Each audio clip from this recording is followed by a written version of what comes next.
Kahit sandali, palayain ang pusong di mapigil.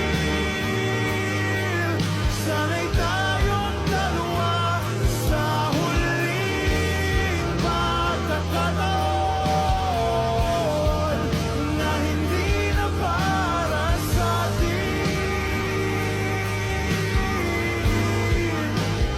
kahit sandali.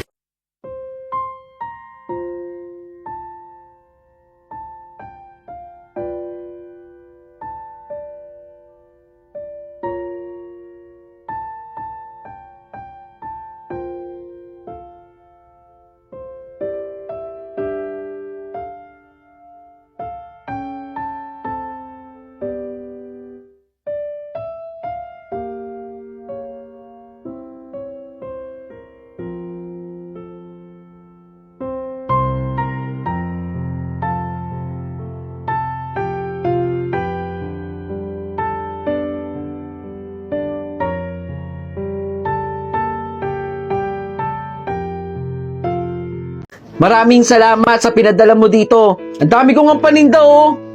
Yung mga pamangkin mo rito, tuwang-tuwa dahil sa mga tsokolate. Nakahulog na rin tayo dito sa lupa. Konting-konti na lang anak. Basta alam ko po na nilalagay niyo po sa tama yung pinapadala ko dyan. O siya, mag-ingat ka palagi dyan ha. Tumawag ka kung may problema. Okay? Sige Nay. Magtatrabaho na po ulit ako. Mag-ingat po kayo dyan ha. Salamat. Bye-bye po. Bye! Akin na, dali. Hello, Nay. Ano po ba nangyari dyan? Bakit yung po ba ako pinapatawag? Nag-short kami dito eh. Yung mga umutang sa akin dito, hindi pa rin nagbabayad. Kailangan na natin maghulog para sa lupa. Yung pangarap natin, di ba? Sige po, magpapadala po ako dyan. Ngayon din po. Pasensya ka na ha. Ngayon lang ako may kiusap sa'yo, anak. Pantay lang po ha. Aayusin ko na po. Maraming salamat anak. Napakabait mo talaga. Wala ho yun Nay. Maraming salamat anak ha. Antayin ko na lang. Oh, mag-ingat ka dyan. Maraming salamat po. Mag-ingat po kayo dyan. Lumayas na kayo dito. Huwag niyo naman po kaming palayasin. Ang tagal-tagal na ng utang nyo. Babayaran naman po namin yung utang namin sa inyo eh. Basta umalis na kayo dito, hindi na kayo nakakabayad. Awa niyo na po. Huwag niyo po kaming paalisin dito. Nandito na po ako. Umalis na kayo dito dahil hindi kayo marunong magbayad ng utang nyo. Nak? Oh, ayan ba yung anak mo pinagmamalaki mo? Nay! Sabihin mo sa kanya magbayad ng utang. Ano po nangyari? Bakit po kayo pinapalayas dito? Sensya na anak. Nabound kasi ako sa utang eh. Mukhang hindi pa alam ng anak mo kung ano mga pinaggagawa mo dito eh. Sensya na anak. Bakit di mo sabihin sa kanya kung anong ginagawa mo rito? Tara na. Kailangan ko pa magpanggap dito na may paninda talaga ako dito kahit wala naman. Tara na. Huwag niyo tindin yung anak ko. Magsugal na tayo. Oo. Gusto niyo yun? Magsusugal tayo. Tara na. Ayan ha. Narinig mo sa anak ko na magpapadala siya.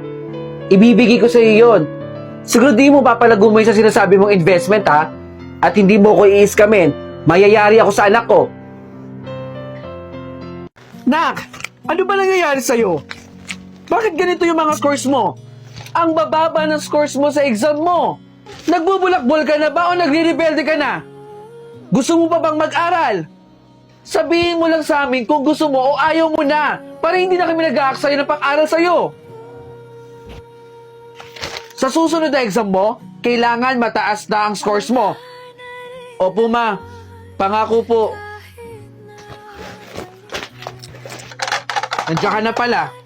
Nag-cutting ka daw. Sabi ni Joseph, nakita ka raw ni Joseph habang siya papasok pa lang sa school. Ikaw, nakatambay ka lang dun sa harap na eskwela ninyo. Nag-aaral yung mga kaklase mo, ikaw nandun sa labas. Huwag ka na magsinungaling sa akin ha. Dahil papunta ka pa lang, pabalik na ako. Anak, alam ko yung mga bagay na ganyan. Huwag ka lang magpapahuli sa akin ha. Tandaan mo yan. Kumain ka na doon. Sige po. Nak, eto na yung baon mo. Nanonood ka pa? Hoy, anong oras na? Huwag mo sabihin sa akin na wala ka namang balak pumasok. Ilang araw ka nang uma-absent. Ayoko pong pumasok, ma. Ano bang matututunan mo dito sa bahay? Ha? Pumasok ka para meron kang knowledge. Puro ka nood ng TV eh. Kumilos ka na. Kailangan pagbalik ko, nandun ka na sa eskwelahan, okay? Halika na rito. Ayoko po talaga pumasok. Huwag mo kong iniiyakan. Papasok ka na dito sa classroom ninyo. Oh. Halika na rito. Ayoko po pumasok, ma. Huwag mo akong antayin sa bunutan ka dyan. Tara na. Ma, ayoko po. Sheila, nandiyan ka na pala. Pumasok ka na sa classroom. Oh, andyan pala yung teacher niyo eh. Sir, bakit po ba ayaw pumasok nito? Binubuli po ba siya dito? Anak, bakit parang takot na takot ka? Tara na, Sheila. Ayoko pong gawin yung mga ganong bagay. Di ba gusto mong pumasa? Tara na, gawin na natin yun. Ayoko po. Di bali na po ako bumagsak kesa pong gawin yung mga ganong bagay na gusto nyo. Huwag ka nang maarte. Tigilan niyo po ako. Sir! Tara! Saan mo ko dadalhin? Sir! Sir! Dito tayo! Tama na po! Gagawin mo lang eh! Para sa'yo, para sa'yo.